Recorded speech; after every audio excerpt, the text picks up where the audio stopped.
spent in a miserable way.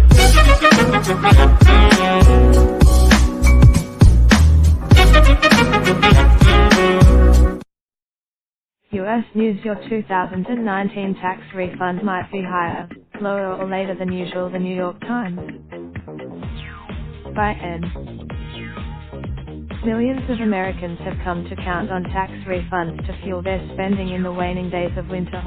But as income tax, the month-long government shutdown coincided with one of the Internal Revenue Service's busiest times, and while 46,000 employees were called back to work without pay, many taxpayers, even before the shutdown, big questions loomed about this year's tax season.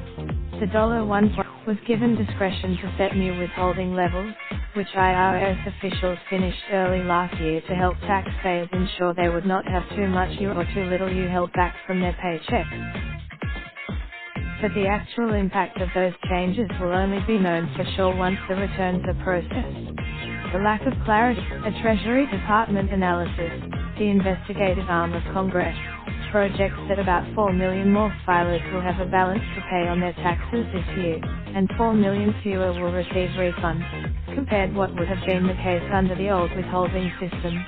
The uncertainty extends to Wall Street.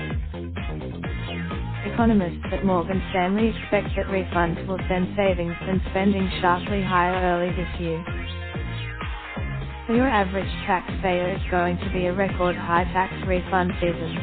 Much higher than that, the bank's economists expect roughly $62 billion in additional tax refunds attributable to changes from the tax overhaul. That would be at JP Morgan Chase. Economists have estimated that there could be a $20 billion increase in refunds this year related to the tax law.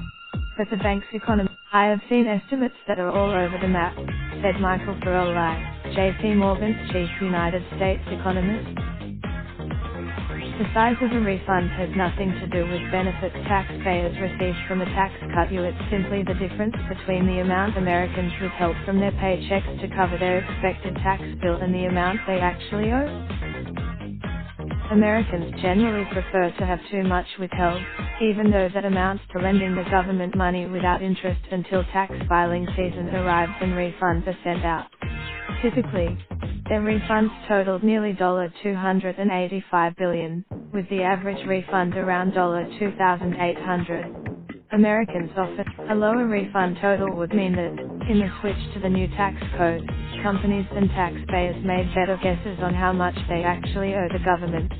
But some Republican, independent analyses, including by the project that the vast majority of Americans received a tax cut from the new law in its first year, and only 5% saw a tax increase, including some higher-earning Americans in high-tax states who will no longer get as big a state and local tax breaks. But opinion polls, some of the taxpayers hit hardest by the law's changes could also be in for an unwelcome surprise this filing season. Higher income tax across the country, unexpectedly large refunds would be a welcome injection of cash into an economy facing a potential slowdown. Business spending, not paying workers drain significant consumer spending power from the economy. Some economists are divided on how much the economy has permanently lost from the shutdown, but many analysts agree that first quarter growth will be several tenths of a percentage point lower than they had anticipated.